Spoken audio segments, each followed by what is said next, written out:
Atos dos Apóstolos, capítulo 1, verso 12.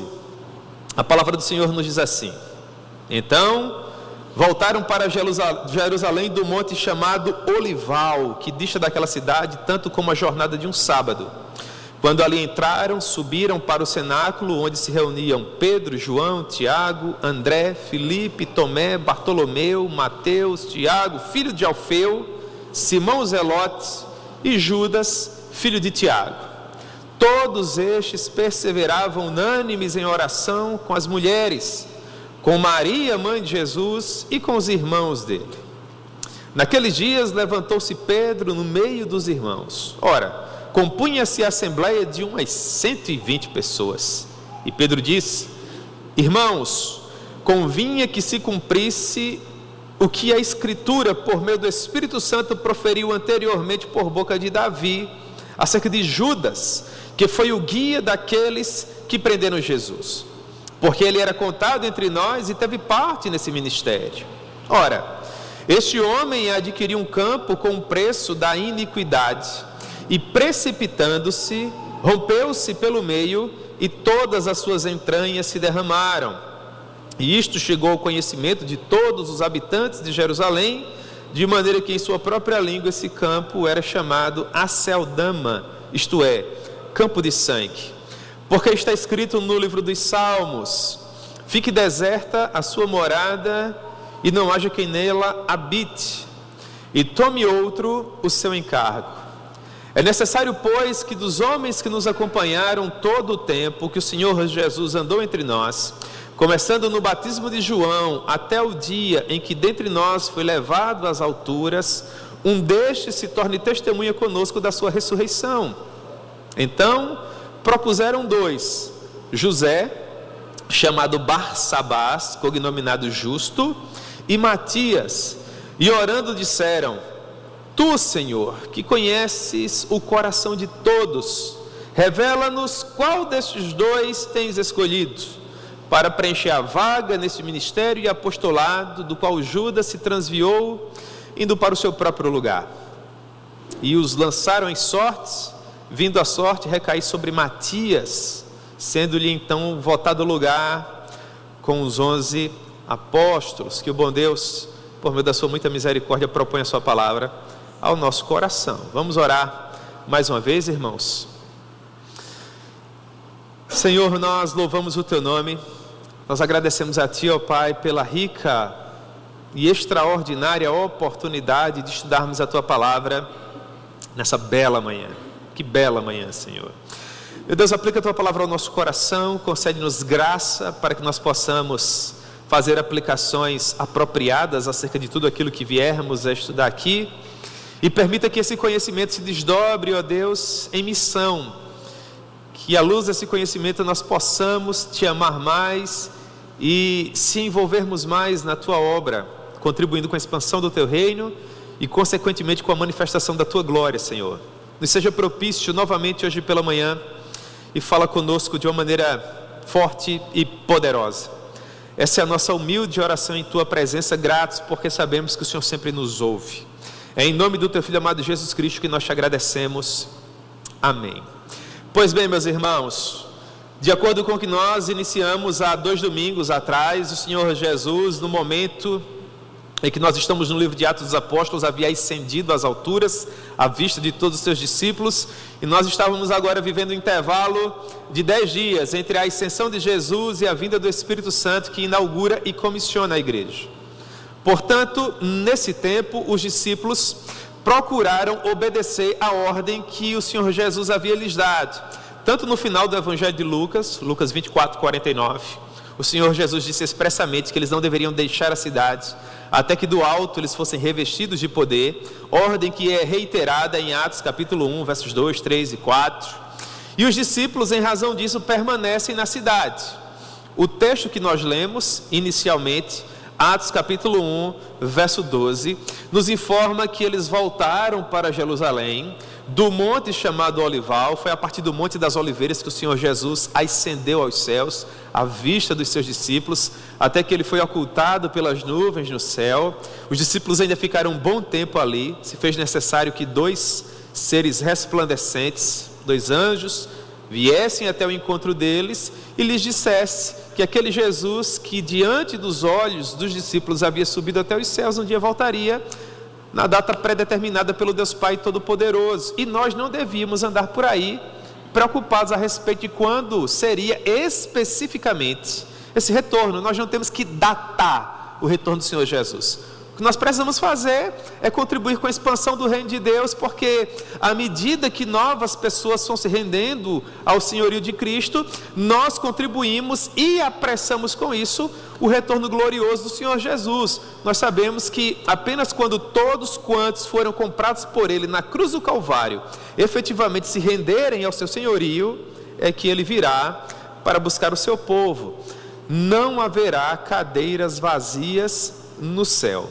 Portanto, os discípulos voltaram para Jerusalém, do monte chamado Olival, que dista daquela cidade tanto como a jornada de um sábado. Eu coloquei aí no material de vocês o que significa essa jornada de um sábado. Seria uma caminhada de pelo menos 1 quilômetro. Os nossos doutrinadores do Novo Testamento, eles divergem acerca dessa distância. Alguns são mais enfáticos, eles calculam milimetricamente o que seria a jornada de um sábado em 888 metros. Alguns tratam com a antiga medida de comprimento que era usada pelos judeus, 2.000 côvados, mas a maior parte deles concorda que nós poderíamos arredondar essa distância para cerca de 1 quilômetro. O que seria isso? A grosso modo seria a distância entre a casa de uma pessoa e a sinagoga mais próxima a essa casa. Ou então a distância que compreende as extremidades de um pequeno povoado, de uma pequena vila.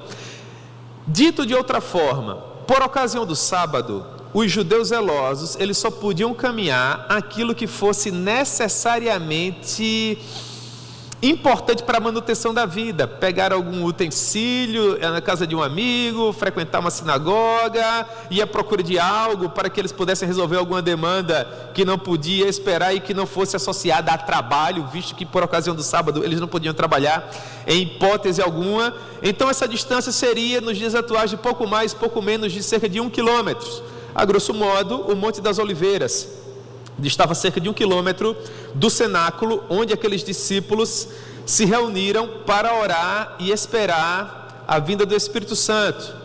O verso 13 diz que uma vez que eles chegaram a Jerusalém, eles subiram para um cenáculo onde finalmente se reuniram. Aqui, os nossos doutrinadores eles divergem a respeito de qual seria esse cenáculo. O pastor Augusto Nicodemos escreve um livro muito bom a respeito do Pentecostes. E segundo ele, em sua opinião, esse cenáculo seria o mesmo cenáculo que pertencia a Maria, mãe de João Marcos, a Maria que vai aparecer em Atos capítulo 12, verso 12. O João Marcos, que é primo de Barnabé. Informação que nós temos na epístola que Paulo escreveu aos Colossenses, capítulo 4, verso 10.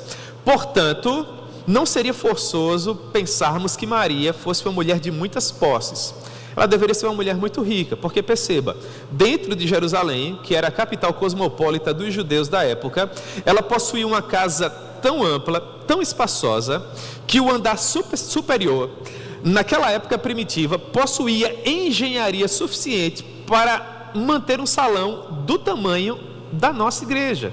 A nossa igreja é um espaço que cabe aqui na nave do templo pelo menos umas 120 pessoas. Então, o local onde os discípulos se reuniam, pouco mais, pouco menos, deveria ser aproximadamente semelhante a esse local em que nós estamos agora.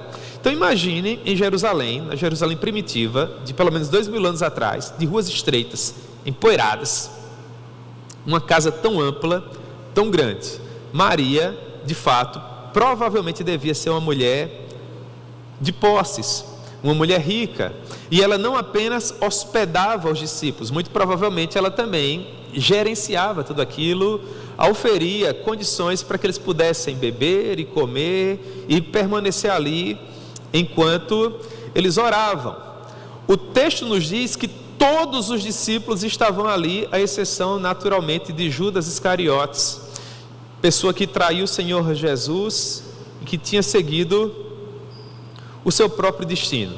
E nós temos uma lista com os nomes dos discípulos que ali se reuniam.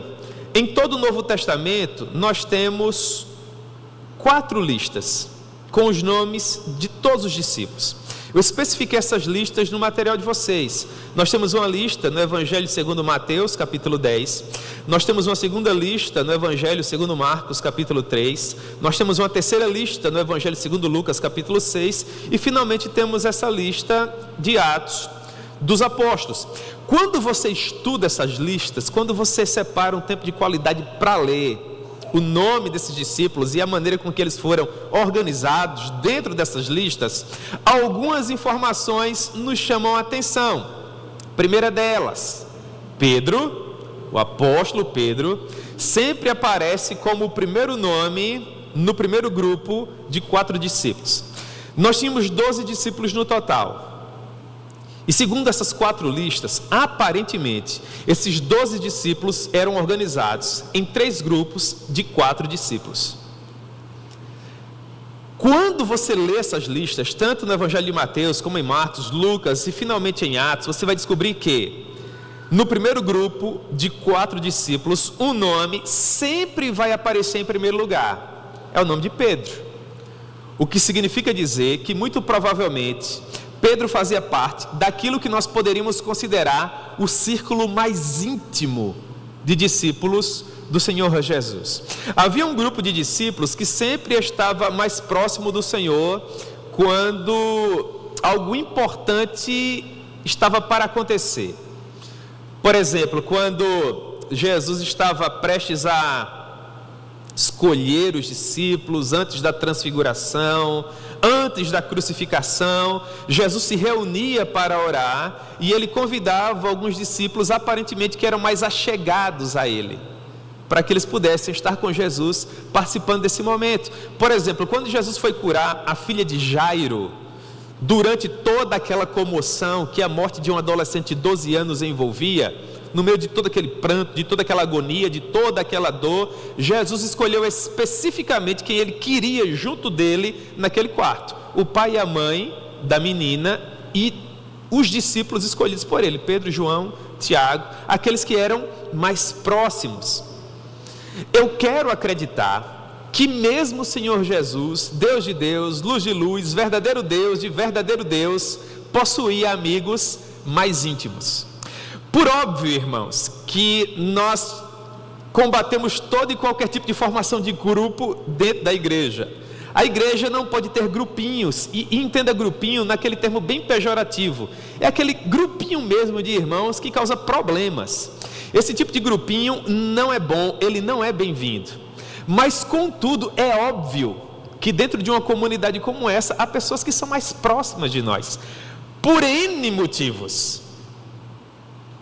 Isso era comum também na vida de Jesus. Não significa dizer que nós estamos nos dividindo, não significa dizer que nós amamos mais alguém ou menos um outro alguém. Absolutamente, nós amamos todas as pessoas, inclusive os nossos inimigos, né?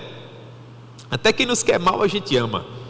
O Evangelho é extraordinário. Jesus amava todos os seus discípulos. Havia dentre eles alguns não que fossem mais amados, mas que pelo menos eram mais achegados a Jesus. Então, Pedro, João era o discípulo que reclinava a cabeça no colo do mestre.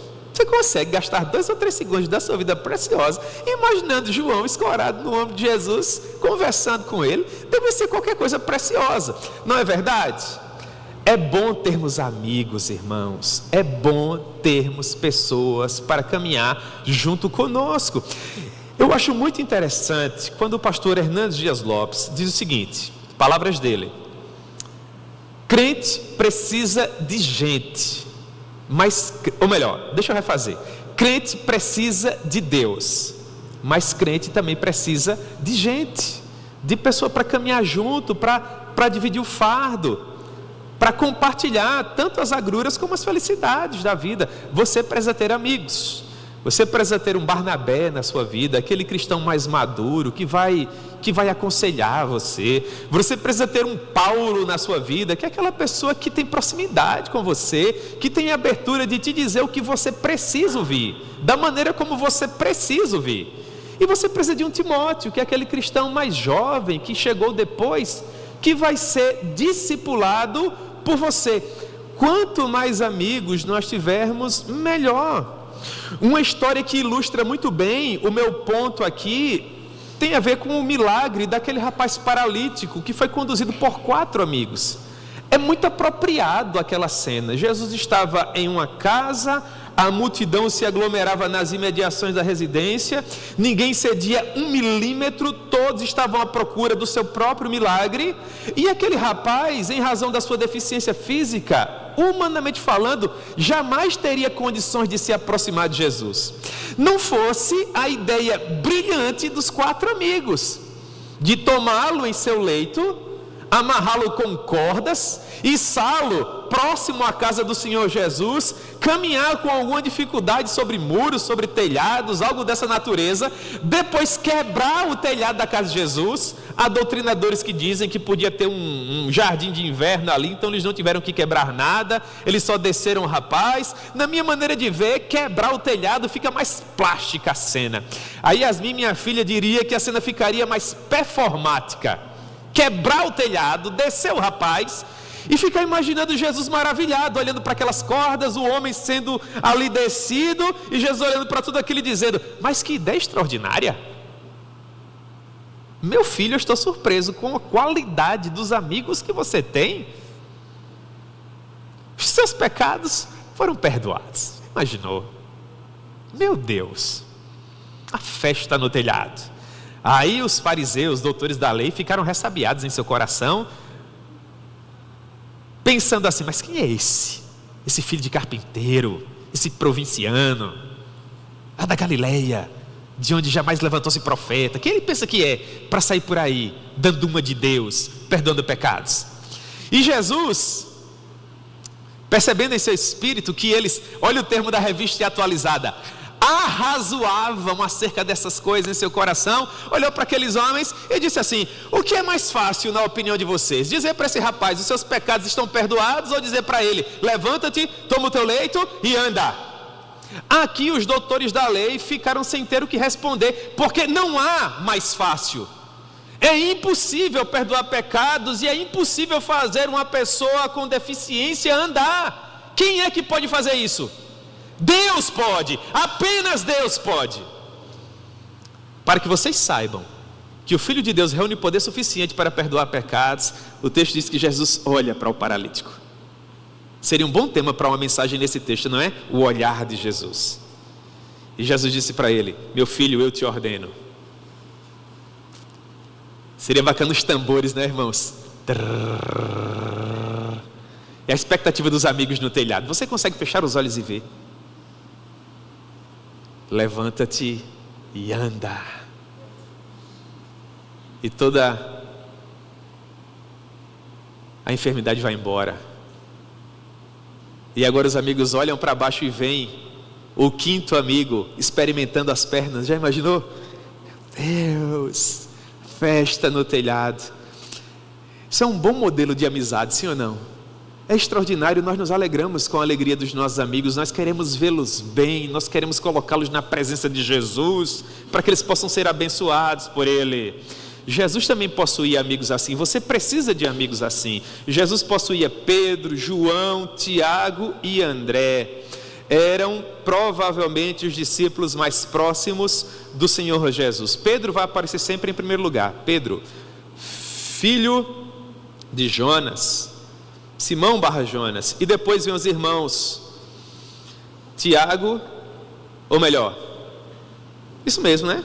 João e André, os irmãos João e André, e finalmente o irmão de Pedro, o Tiago, também conhecido como Tiago o Maior. 4 irmãos, 4 amigos próximos do Senhor Jesus. Depois nós temos um segundo grupo, de mais 4 discípulos. Curiosamente, nas 4 listas, o nome de Filipe vem sempre em primeiro lugar. Então, ao que parece, Filipe seria o líder do segundo círculo concêntrico. Eu gosto de imaginar que os 12 discípulos formavam ao redor de Jesus círculos concêntricos, como se houvesse uma primeira camada de discípulos, Pedro, Tiago, João e André, depois uma segunda camada de discípulos arrodeando Jesus, orbitando Jesus. Esse termo é bacana, não é? Orbitando Jesus. Filipe estava lá, Filipe liderava esse grupo, e junto com Filipe nós temos o nosso amigo Bartô, não é? Bartolomeu, também conhecido como Natanael. Nós temos o ex-publicano Mateus. Eu gosto quando Mateus aparece em 7º lugar. Há uma explicação para isso. Eu não vou dizer para vocês agora porque nós temos pouco tempo, já são 10h10. No próximo episódio eu vou dizer para vocês por que é que eu gosto quando Mateus aparece em 7º lugar. Mas é um símbolo magnífico, irmãos. Jesus, ele foi muito generoso com todos, mas com Mateus, Jesus foi extraordinário. Jesus é extraordinário com todo mundo. E finalmente Tomé, é muito apropriado colocar Tomé nessa coluna do meio, né? O Tomé nem tanto nem tão pouco, deixa o Tomé aqui, né? Talvez o Tomé não fosse tão interessante estar no primeiro grupo, está tendo a transfiguração e o Tomé, agora todo mundo vai morrer, não é? Ou então Tomé está lá no final andando com Simão Zelote, Simão Zelote querendo matar todo mundo, e o Tomé, o que é que eu estou fazendo aqui? Então deixa o Tomé na coluna do meio aqui. Irmãos, há muitos de nós que a semelhança do Tomé, deveríamos nos dar por satisfeitos em ficarmos naquele cantinho que perfaz nem tanto, nem tão pouco. Né? Para nós não corrermos o risco de recebermos oportunidades que são auspiciosas e você fica ali com o coração na mão, pensando assim, meu Deus, o que é que eu estou fazendo aqui? Eu não tenho estrutura para isso. Ou então você está fazendo alguma coisa que na sua maneira de ver é aquém, está abaixo daquilo que você poderia fazer, e você fica com aquela sensação que a sua vida não está sendo privilegiada ou aproveitada ao máximo. Estar nessa região, atuando, servindo, onde Jesus precisa de você, levando em consideração as suas limitações, é algo extraordinário, né? Então faça a sua vida valer a pena. Se você puder ficar nesse círculo, mais ao centro, pertinho do Tomé, pertinho do Mateus, vai estar bom demais. Esse grupo aqui estava perfeito para mim, irmãos, né? É aquele lugarzinho que você olha para frente e vê as maravilhas acontecendo, e você está lá de camarote dizendo assim, glória a Deus. E ao mesmo tempo você olha para trás para os colegas que estão vindo depois, dizendo, vamos lá pessoal, vamos se animar, vamos lá, vamos todo mundo junto aqui. É essa coluna do meio. E finalmente havia o terceiro grupo, tá certo? Era o grupo capitaneado por um rapaz que eu gostaria de ter muito mais informação sobre ele, porque ele não fala. Tem muita gente boa aqui na igreja que também não fala. Eu não conheço, eu não sei nem como é a voz de boa parte de vocês aqui. Inclusive essa semana eu e Raíssa tivemos uma surpresa preciosa, porque uma irmã que é muito querida por nós falou, e nós ouvimos a voz dela. Meu Deus, olha a voz da irmã, e que coisa preciosa, glória a Deus, né? Tem irmãos assim que não falam. Estou olhando para alguns aqui que eu nunca ouvi a sua voz, meu irmão. Fale comigo, né? Espero que você fale com o pastor Rony, com o pastor Euder, com o pastor Jorge, ou com demais irmãos. Comigo você não fala, meu irmão. Fale mais, em nome de Jesus. Você é semelhante ao Tiago, o menor, também conhecido como Tiago, filho de Alfeu. Não há passagens bíblicas em que Tiago fala em primeira pessoa, o que é uma pena, porque ele tinha um perfil de líder aqui. Ele era o líder do terceiro grupo concêntrico, aquele grupo de 12, aquele grupo de pessoas íntimas a Jesus, mas que dentro das mais íntimas não eram tão íntimas assim. Nesse grupo nós temos Tiago, filho de Alfeu, nós temos Tadeu, também conhecido como Judas, filho de Tiago, nós temos Simão, o Zelote. Essa expressão Zelote tem a ver com o que Judas fazia, e não uma região da qual ele pertencia, ou a família da qual ele participava. Zelote era um grupo que lutava contra o apogeu do Império Romano. Esses judeus, provavelmente oriundos do período Macabeu, que foi um período de sublevação, um levante que aconteceu entre o profeta Malaquias e João Batista. Entre Malaquias e João Batista, nós temos um intervalo de tempo de pelo menos 400 anos. Vai do Antigo ao Novo Testamento. O intervalo de tempo entre o Antigo e o Novo Testamento é conhecido como período interbíblico ou intertestamentário. Qual a principal característica desse período? Deus esteve em silêncio. Entre Malaquias e João Batista, nesse intervalo de pelo menos 400 anos, Deus não se revelou de forma alguma. Deus esteve literalmente em silêncio. Por ocasião desse tempo, na segunda metade do segundo século antes do nascimento do Senhor Jesus, um grupo de judeus conseguiu livrar-se do jugo do império que os dominava à época. E eles gozaram de um período de pelo menos 100 anos de liberdade, onde eles podiam exercer plenamente a sua soberania. Depois eles foram subjugados pelo Império Romano. A época que Jesus nasceu era o Império Romano que governava o mundo. Só que esses judeus, tendo sido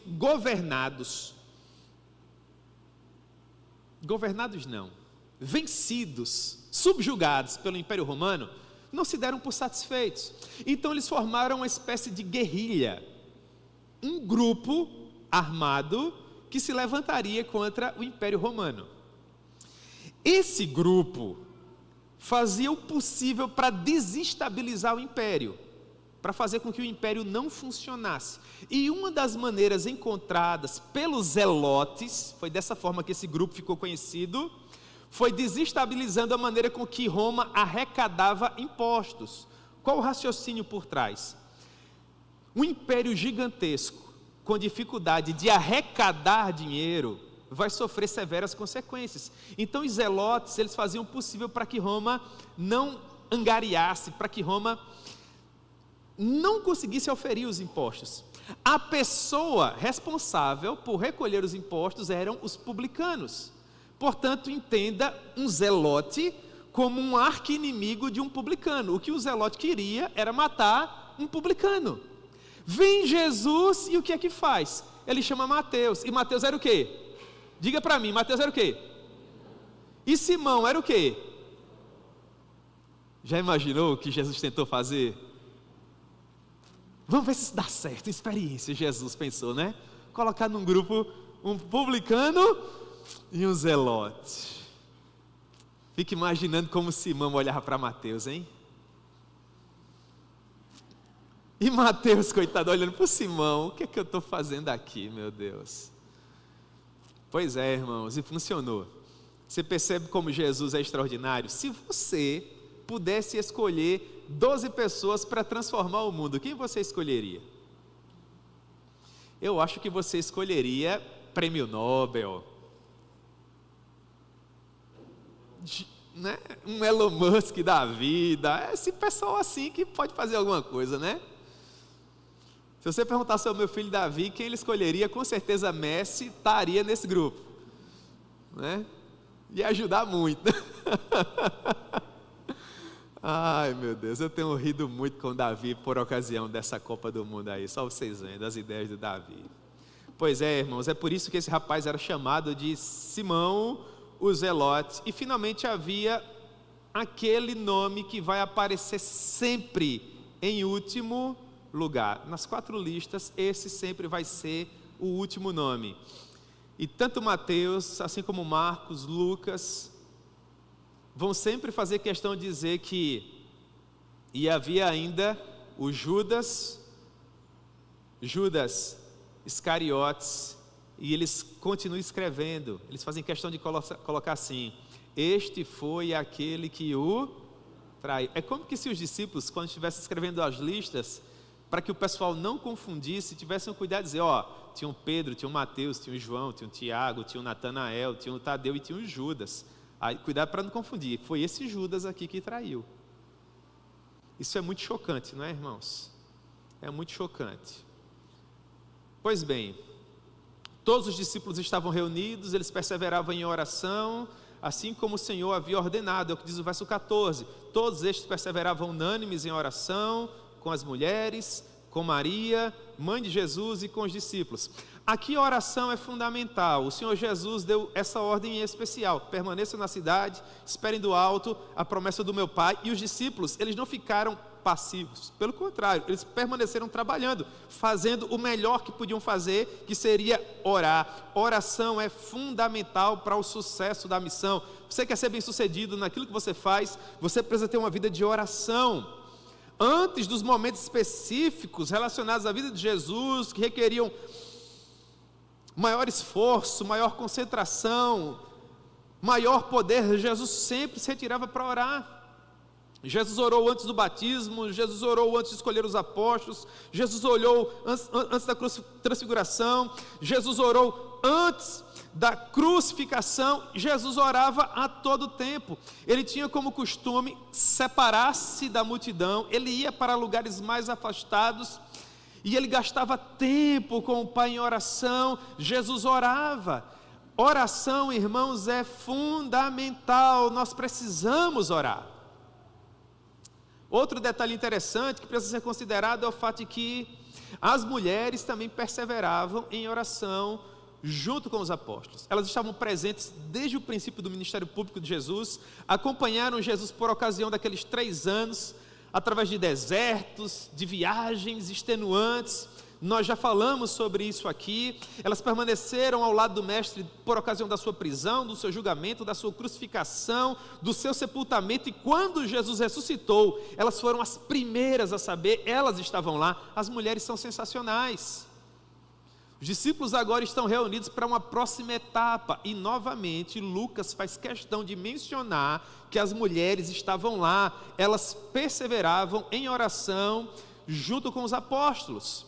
Havia um número considerável, Lucas fala no plural, mulheres, mas ele especifica uma, Maria, mãe de Jesus. Essa é a última menção que nós temos a Maria no contexto do Novo Testamento. Atos dos Apóstolos, capítulo 1, verso 14, é a última menção específica a Maria no enredo do Novo Testamento. A partir de Atos 1,14, Maria, ela desaparece da história da redenção, ela não vai ser mais mencionada por qualquer dos apóstolos, autores sagrados, inspirados pelo Espírito Santo, o que significa dizer que Maria continuou servindo a Jesus, ela continuou adorando ao Rei, mas ela não foi mais mencionada em nenhuma história relacionada à expansão da igreja. Segundo a tradição, atendendo a ordem dada pelo Senhor Jesus por ocasião da crucificação, o apóstolo João, ele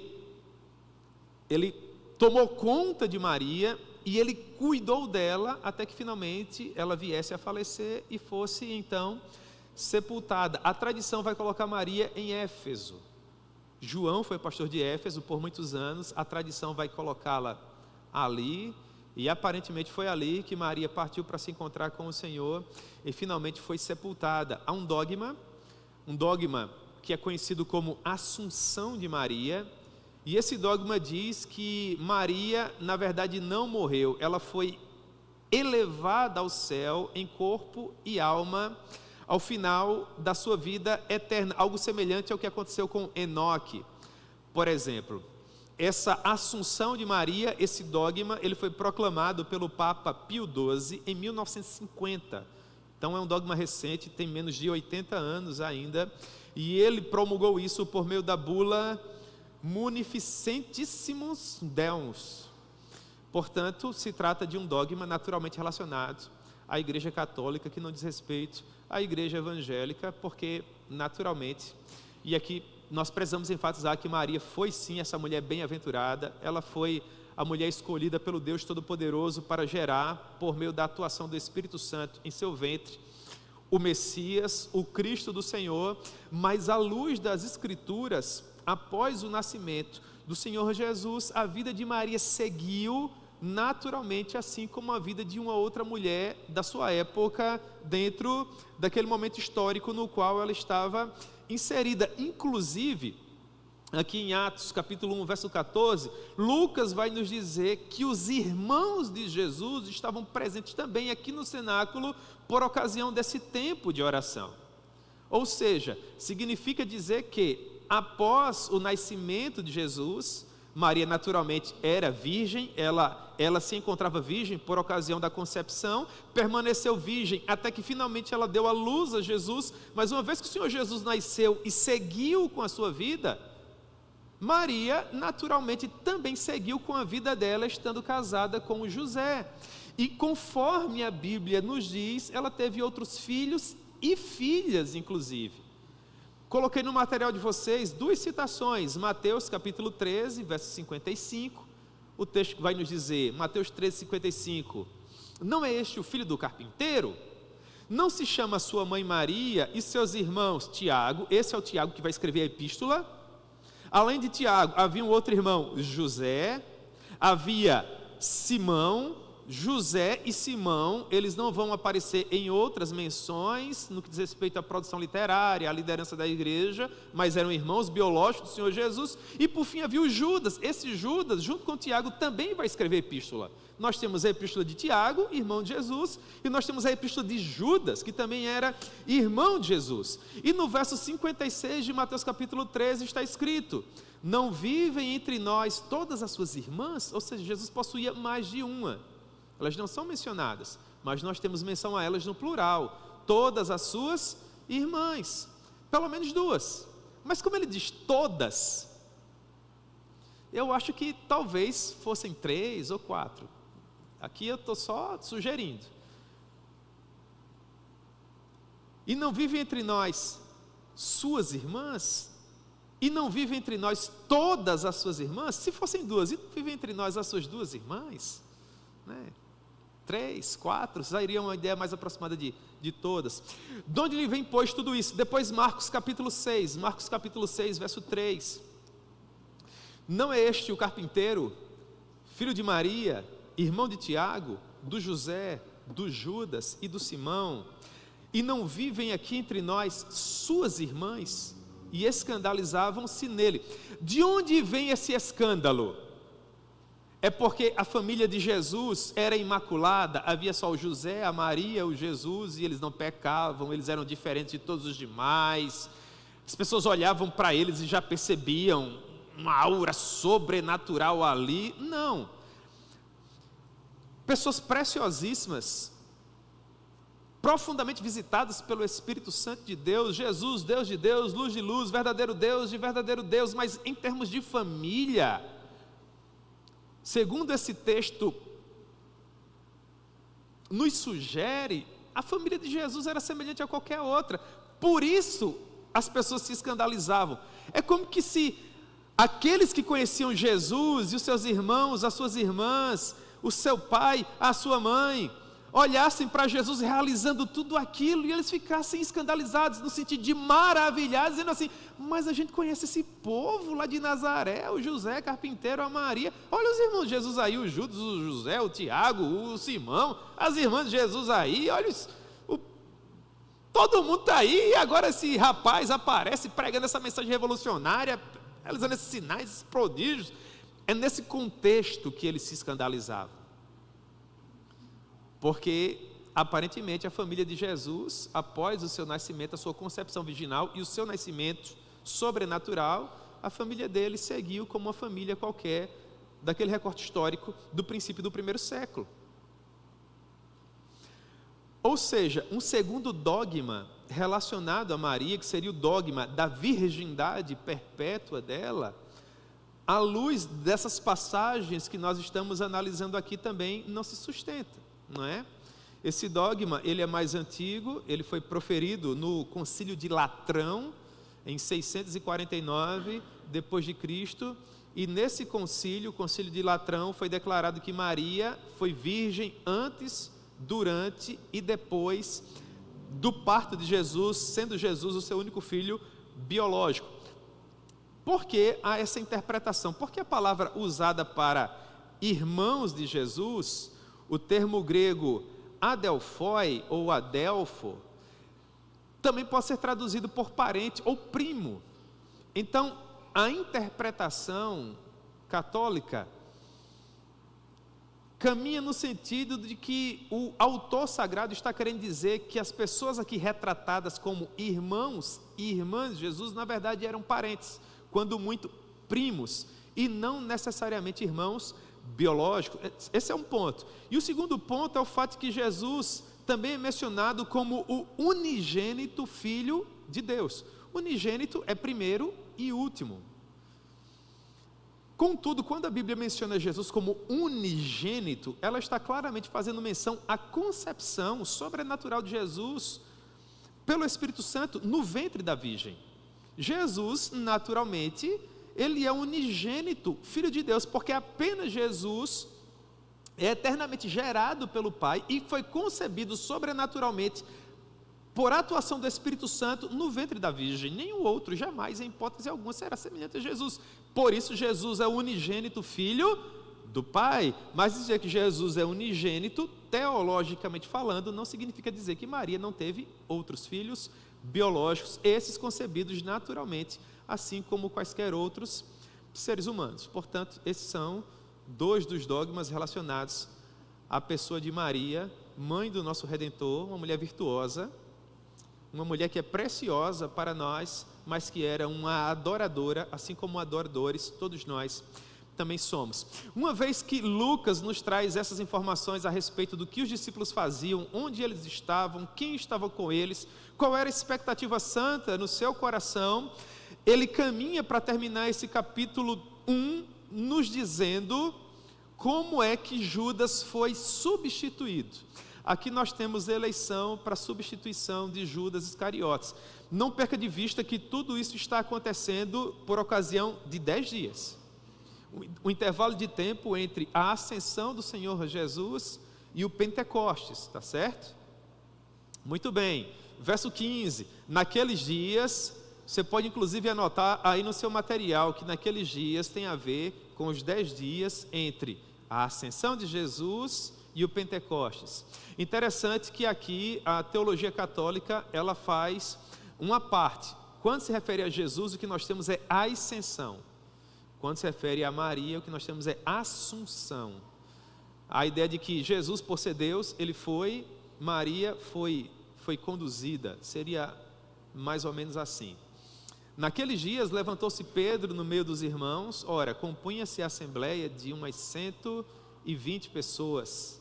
E Pedro disse: irmãos, convinha que se cumprisse a escritura que o Espírito Santo proferiu anteriormente por boca de Davi acerca de Judas, que foi o guia daqueles que prenderam Jesus, porque ele era contado entre nós e teve parte nesse ministério. Portanto, primeira informação importante, nesses 3 versos, 15, 16 e 17, eu compartilho com vocês aí no material. Primeira informação, compreendemos o que significa naqueles dias.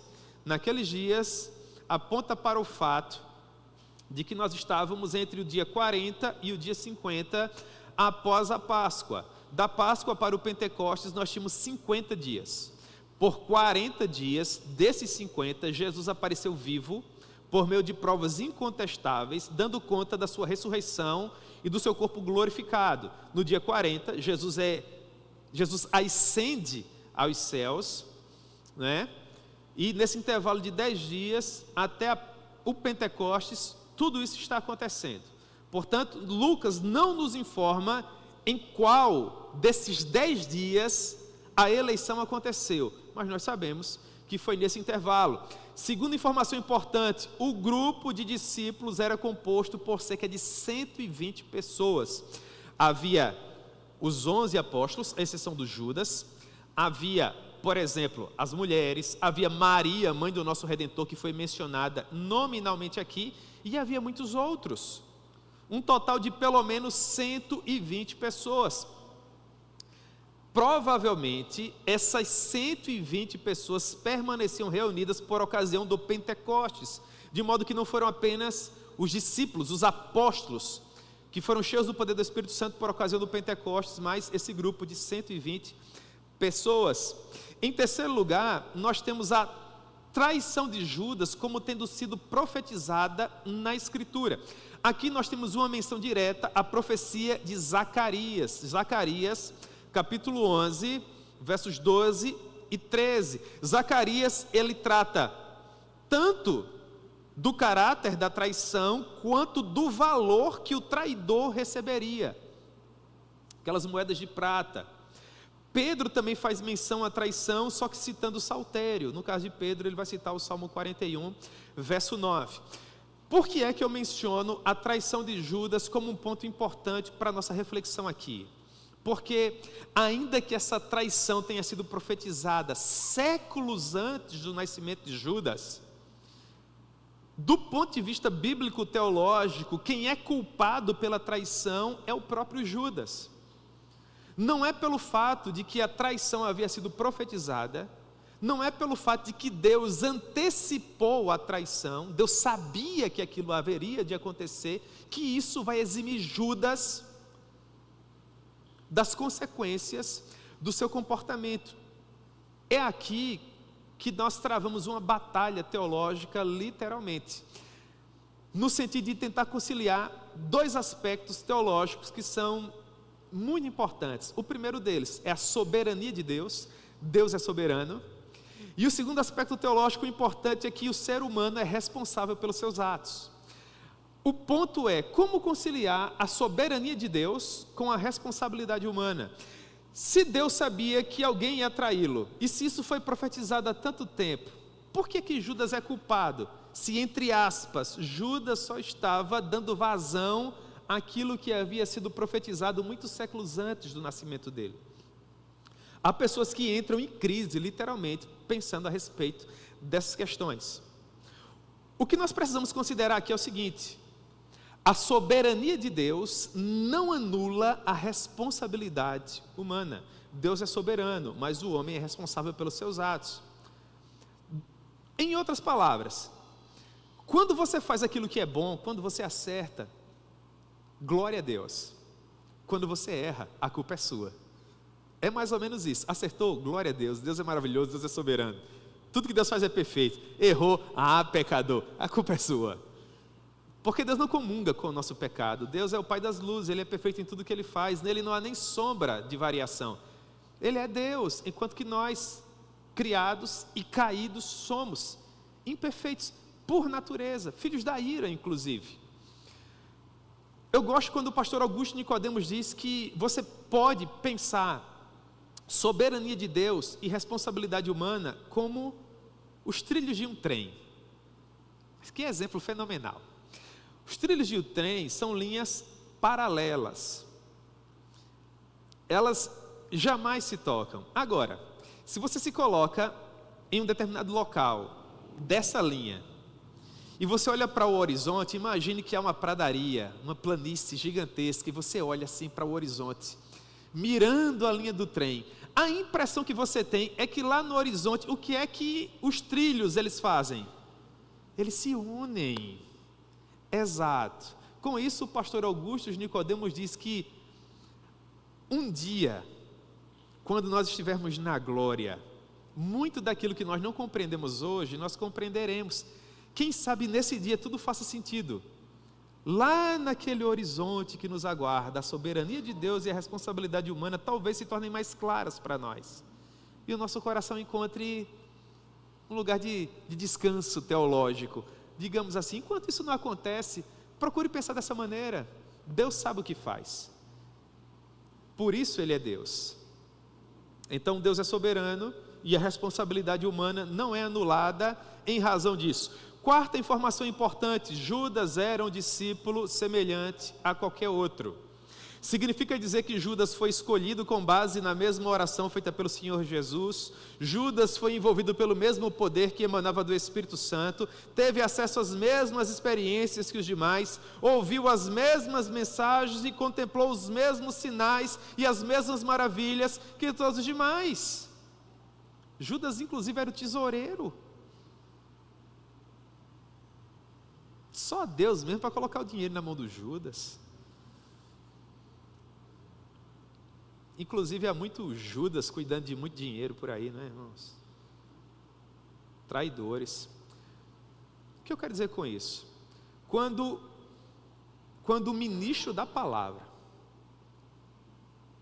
que foi chamado por Deus para liderar, para proteger, para prover o rebanho, desde esse local de destruição em que nós nos encontramos, esse mundo caído, até a cidade santa que nos aguarda.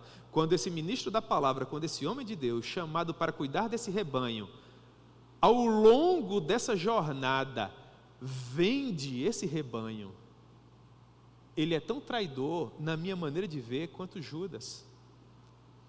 E infelizmente é o que nós temos visto por aí, homens que se dizem pastores, e que por serem pastores foram chamados para cuidar do rebanho, estão, durante a jornada que leva à cidade santa, negociando com esse rebanho. Para esses homens, o púlpito é um balcão, o evangelho é a mercadoria que está por trás, ele toma na prateleira e vende literalmente, e as ovelhas deixam de ser compradas pelo sangue precioso de Jesus, almas eternas, preciosíssimas, e passam a ser clientes. E esse homem, para oferir riqueza e para tornar o seu nome poderoso, faz mercado da gloriosa palavra de Deus e vive luxuosamente em razão da lã das ovelhas. É um traidor, irmãos, e vai prestar contas por todo o seu comportamento ímpio.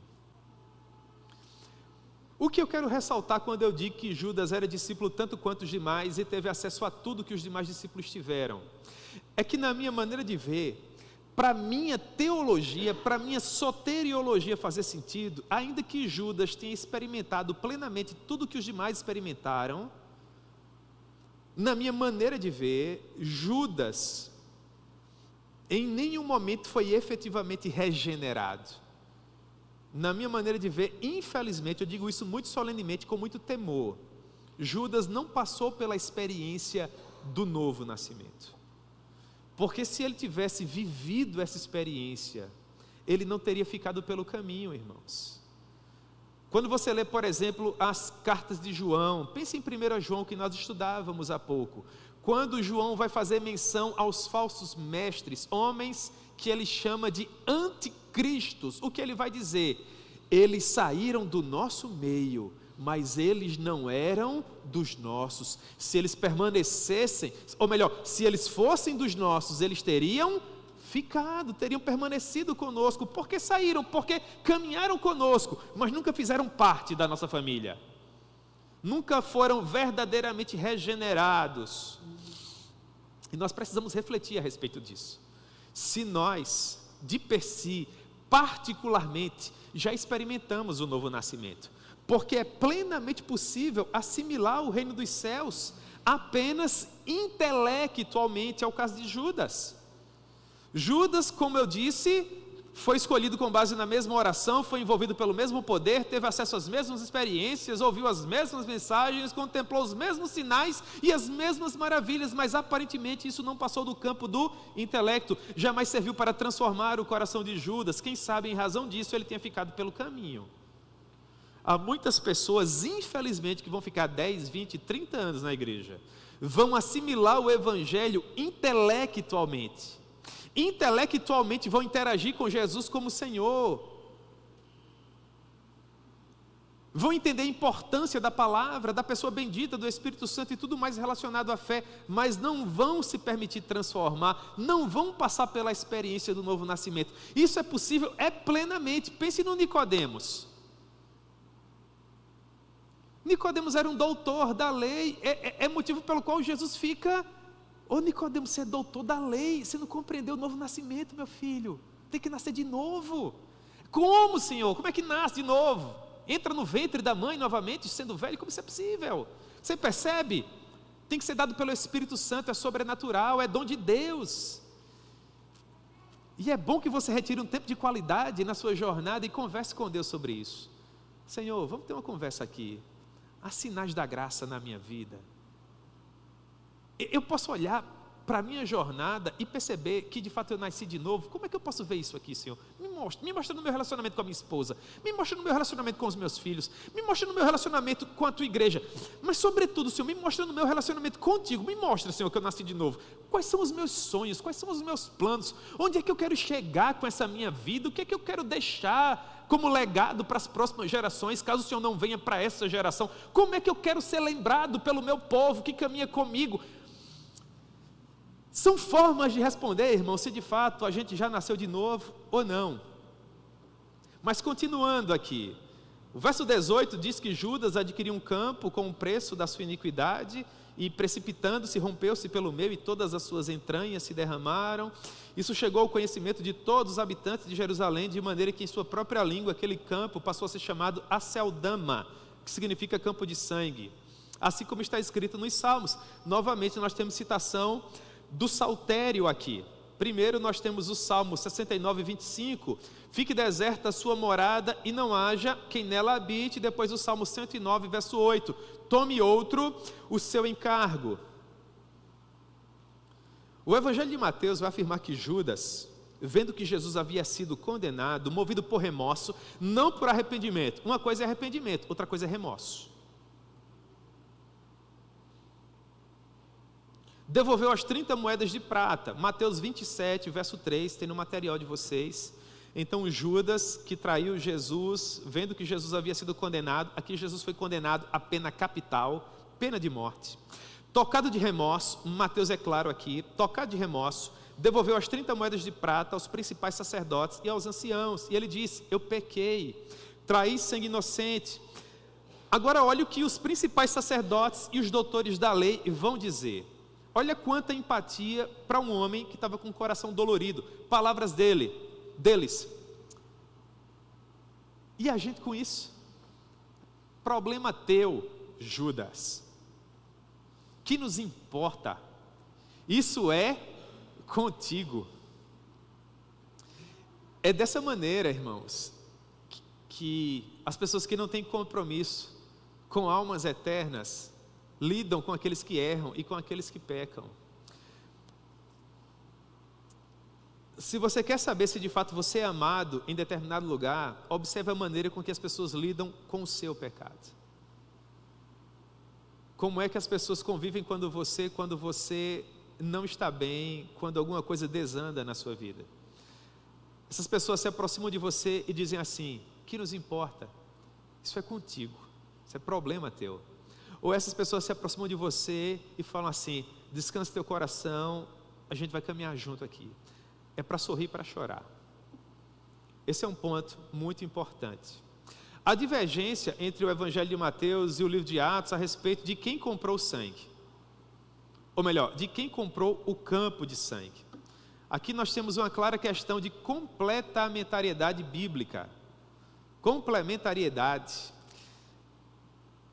Visto que o objetivo é explicar a forma como Judas morreu e como é que o campo foi adquirido.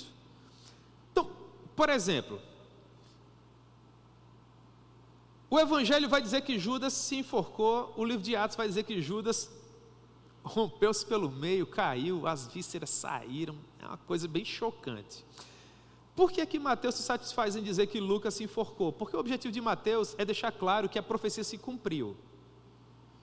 Enquanto que o autor de Atos quer deixar claro a maneira chocante com que um pecado pode acarretar um triste fim à vida de uma pessoa.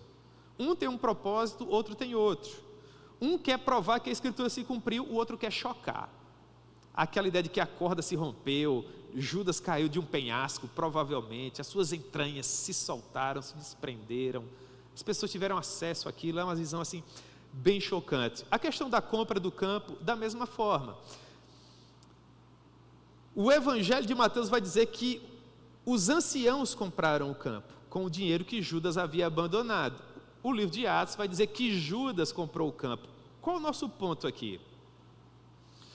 Mateus quer deixar claro que aqueles anciãos, os doutores da lei, as autoridades, não davam a mínima para Judas. Pegaram o dinheiro que Judas renunciou e deram uma função sombria àquele dinheiro, como um cemitério, para as pessoas olharem para lá e lembrarem que aquilo foi comprado por traição, para enterrar proscritos, marginais. Já imaginou? Quem era enterrado ao lado de Judas ali? Mas que lembrete sombrio, não é? E Atos vai dizer que Judas comprou o campo, ele comprou propriamente, particularmente. A intenção do livro de Atos é dizer que o resultado sombrio, tórrido, do dinheiro conquistado por Judas, em razão da traição do Senhor Jesus, foi o motivo da sua própria ruína. Dito de outra forma, o dinheiro que é ganho ilicitamente não serve para nos abençoar, é maldição para nós. Vai comprar, quem sabe, no caso de Judas, por exemplo, o pedaço de terra onde você vai ser enterrado, e não o terreno onde você vai construir a sua mansão. A gente pensa muito isso, né? Eu vou conseguir essa grana, eu vou comprar um terreno no condomínio chique e vou fazer o meu palácio ali. Talvez essa fosse a intenção do Judas. Eu não quero especular, longe de mim. Mas o que foi que Judas comprou com isso? O pedaço de terra que serviu para sepultá-lo e assim outras pessoas que cometeram coisas ruins à semelhança dele. Algo muito forte. E por fim, vem finalmente a escolha do Matias. Aqui eu quero, irmãos, dar por encerrada a nossa aula. No próximo domingo nós vamos continuar a partir do verso 21. Então traga, por favor, esse material, tá certo? No próximo domingo nós vamos preparar outro, quem sabe. Eu não vou prometer para vocês não, porque isso dá muito trabalho para fazer. Eu vou tentar fazer do capítulo 2. Caso contrário, você já traz esse daí para a gente aproveitar ele ao máximo.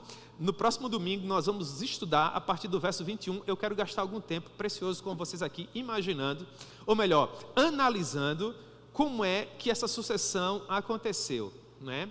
Por que é que quando Judas traiu e infelizmente faleceu, ele foi substituído?